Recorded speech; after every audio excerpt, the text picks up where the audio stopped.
જે સારા શિક્ષક મળ્યા એ સંસારની સૌથી ભાગ્યશાળી માનવી છે. આપણું ભવિષ્ય ઘડનારા શિક્ષકની સાથે સાથે માતા પિતા તો ખરા જ સર. આજે 5મી સપ્ટેમ્બર શિક્ષક દિવસ. આજના દિવસે હું માન્ય શ્રી કનુભાઈ આચાર્ય જે રાજ્ય અને રાષ્ટ્રીય પારિતોષિક શિક્ષક છે અને સાથે સાથે સાહિત્યનું વિશિષ્ટ કામ કરે છે. આજે તેમને હું 5મી સપ્ટેમ્બરના શિક્ષક દિવસે હું આજે એમની વિશેષ મુલાકાત માટે આવ્યો છું.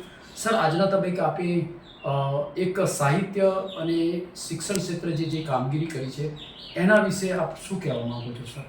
સૌથી પહેલાં તો આ જે શ્રોતાઓ સાંભળી રહ્યા છે એમને નમસ્કાર કરું છું. સરસ. અને એમને અભિનંદન આપું છું કે તેઓ આજે જ્ઞાનની વાતને સાંભળી રહ્યા છે. ખૂબ સરસ સાહેબ.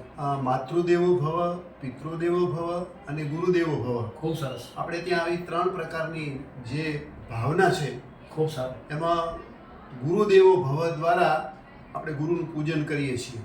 બરાબર. અર્જુને ભગવાન કૃષ્ણને પૂછ્યું હા. કે આ જગતમાં સૌથી શ્રેષ્ઠ વસ્તુ કઈ? બરાબર. તો ભગવાન કૃષ્ણે 4થા અધ્યાયની અંદર 38મા નંબરના શ્લોકની અંદર સૌથી પહેલું જે પંક્તિ મૂકી એમાં એમને કહ્યું છે કે નહીં જ્ઞાનેન સદસમ પવિત્રમ ઇહ વિદ્યતે. અહીં જ્ઞાનથી શ્રેષ્ઠ બીજું કંઈ નથી એમ. ખૂબ સરસ. અને ભારતે જ્ઞાનની પૂજા કરી છે, ભારતે સ્વાધ્યાયની પૂજા કરી છે, ભારતે અધ્યયનની પૂજા કરી છે. ખૂબ સારું. અને આજનો દિવસ જે છે એ શિક્ષણ દિન જે છે એ ખરેખર આપણી સરસ્વતીની પૂજાનો દિવસ છે, જ્ઞાનની પૂજાનો દિવસ છે. આ બહુ મહાન દિવસ છે.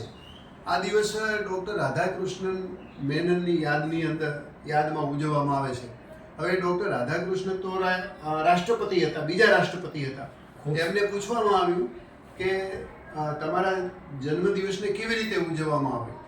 તો ડૉક્ટર રાધાકૃષ્ણએ રાજકીય રીતે નહીં પણ પોતે શિક્ષક છે એનું ગૌરવ ધરાવતા હોવાને કારણે આ દિવસને શિક્ષક દિન તરીકે ઉજવવામાં બહુ સરસ. સરસ. Very good. અને ડૉક્ટર રાધાકૃષ્ણ મેનન તો એવા હતા કે જ્યારે એમને જવાહરલાલ નહેરુએ રશિયાની અંદર રાજદૂત તરીકે જ્યારે મોકલ્યા ત્યારે એમને એમ કહ્યું કે પહેલો હું શિક્ષક છું, હું મારા વર્ગ લેવા માટે ઇંગ્લેન્ડ જઈશ અને પછી રાજદૂત તરીકેનું કામ કરીશ. તો એમણે પોતાના જીવનની અંદર શિક્ષકને બહુ જ મોટું મહત્ત્વ આપ્યું છે, શિક્ષણને મહત્ત્વ આપ્યું છે.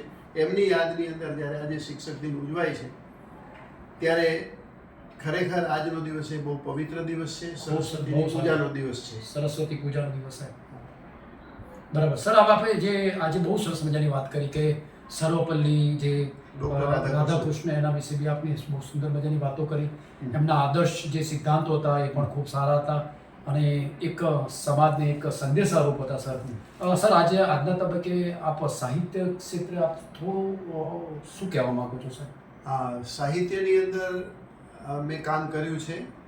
મારા 50 જેટલા પુસ્તકો પ્રગટ થયા છે. ખૂબ સરસ. ઘણી બધી કોલમો ચાલી છે અને મને સાહિત્યમાં ઘણા એવોર્ડ પણ પ્રાપ્ત થયા છે. બહુ સારું છે. પણ હું શિક્ષકોને અને વિદ્યાર્થીઓને એ કહેવા માંગુ છું, હું નાનો હતો, ધોરણ 4માં હતો ત્યારે મેં મહાભારત વાંચ્યું અને ખૂબ વાંચવાને કારણે મારું જે જ્ઞાન છે એની સમૃદ્ધિ થઈ, ખૂબ સારું. જ્ઞાન વધારે થયું અને એના કારણે હું આ સાહિત્યનું સર્જન કરતો થયો. બહુ તો સારું. વિદ્યાર્થીઓને અને શિક્ષકોને મારી એક વિનંતી છે કે તમે ખૂબ વાંચો. નોલેજ આજનો યુગ જે છે ને એ નોલેજ ઇઝ પાવરનો યુગ છે.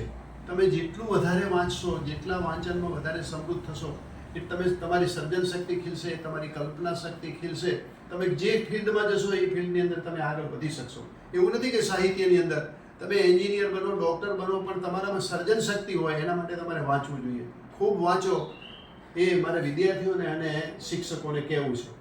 બહુ સરસ મજાની સાહેબ વાત કરી કે આજે સાહેબે જે અત્યારની હાલની જે ટેકનોલોજી છે, ટેકનોલોજીની સાથે સાથે સાહેબે એવી વાત કરી કે પુસ્તકોનું વાંચન કરવું એ ખૂબ જ આપના માટે જરૂરી છે. જેટલું તમે વાંચન કરશો એટલું તમે ઘણું બધું મેળવી શકશો. તમારી કારકિર્દી માટે પણ તમારે વાંચન કરવું એ ખૂબ જરૂરી વાત છે. સાહેબે સુંદર મજાની વાતો કરી. સર, આજના તબક્કે આપને મળવાની એક મુલાકાત કરવાનો ખૂબ વિશેષ આનંદ થયો. શું કહેવા માંગો છો સર આપ? આપનો ખૂબ ખૂબ આભાર. અને આપને એ પણ કહું કે આ સામે જે લાઇબ્રેરી છે એમાં હજારો પુસ્તકો મારી પાસે છે. Very good. જે સામે છે અને કેટલા બધા એવોર્ડો છે, એ એવોર્ડો પણ આપને દેખાઈ રહ્યા છે. બરાબર સર. એટલે એટલે મારું તો કહેવું એમ છે કે ખૂબ વાંચવું જોઈએ અને ખૂબ જ્ઞાનની સાધના આરાધના કરવી જોઈએ.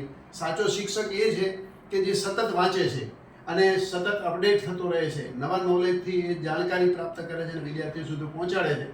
અને ખૂબ ખૂબ આપનો આભાર કે આપ અહીં આવ્યા અને આપે આ મને સરસ મજાની તક આપી. તમારો અને દિનેશભાઈ કવિરાજ બંનેનો ખૂબ ખૂબ આભાર. ધન્યવાદ. સરે મને શુભેચ્છાઓ પાઠવી છે. આજના તબક્કે સાહેબ હું પણ આપને એવું કહેવા માંગુ છું કે આપના માધ્યમથી એક સમાજમાં એક સારો એવો આજનો 5મી સપ્ટેમ્બર શિક્ષક દિવસનો ખૂબ જ સારો એવો સંદેશો સમાજને પહોંચે, શિક્ષક મિત્રોને, વિદ્યાર્થીઓને પહોંચે એ મેરે આજના તબક્કે આપને ખૂબ ખૂબ શુભેચ્છાઓ. Wish you all the best luck. જય શ્રી રામ, જય શ્રી રામ, જય શ્રી રામ. આભાર.